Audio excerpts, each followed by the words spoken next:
அது மழை பெஞ்சா தாங்காது, ஒழுகிட்டே தான் இருக்கும். காலேஜ்க்கு வந்து ஹாஸ்டல்ல படிச்சுட்டு இருந்தேன். அப்போலாம் ஹாஸ்டல்லாம் இருக்கும்போது மழை பெஞ்சா தெரியவே செய்யாது, அது ஒரு சேஃபான இடத்துல இருந்த மாதிரி இருக்கும். அப்போலாம் வீட்டை பத்தி தான் யோசிச்சுட்டு இருப்பேன், வீடு ஒழுகிட்டு இருக்குமே, இப்போ அம்மா அப்பா என்ன பண்ணிட்டு இருப்பாங்க, அது வந்து ஓடிட்டே இருக்கும், மைண்ட்ல ஓடிட்டே இருக்கும். எப்படியாவது வந்து அம்மா அப்பா வந்து ஒரு நல்ல வீடு கட்டி கொடுத்துடணும், மழை பெய்தோ வெயில் அடிக்குதோ எதையுமே ஒரு கவலையே இல்லாம அம்மா அப்பா சேஃபா இருக்க மாதிரி ஒரு பெரிய வீடு கட்டணும், மழையில நனையாத மாதிரி. ஒழுகுற வீட்டுல அப்பா இருப்பாரேன்னு இனி கவலை வேண்டாம்.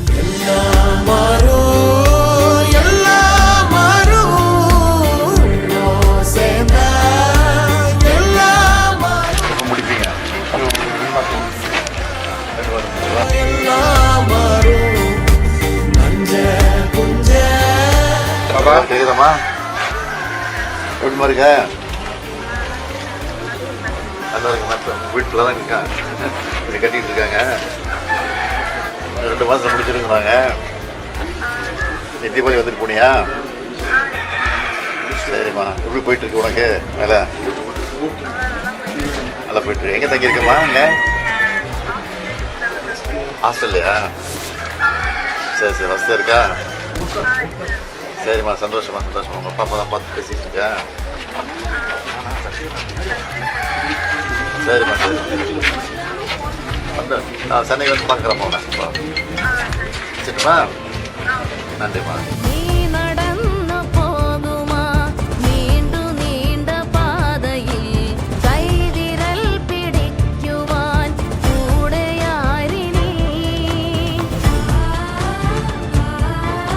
நான் முதல்வன் திட்டத்தின் கீழ் அரசு பள்ளியில படிச்சு இப்போ ஒரு தனியார் நிறுவனத்துல வேலை வாங்கி இருக்கக்கூடியவங்க தான் தென்காசியை சேர்ந்த பிரேமா. இவங்க கல்வியில் சிறந்த தமிழ்நாடு அப்படிங்கிற ஒரு நிகழ்ச்சியில கலந்துட்டும் பேசியிருப்பாங்க.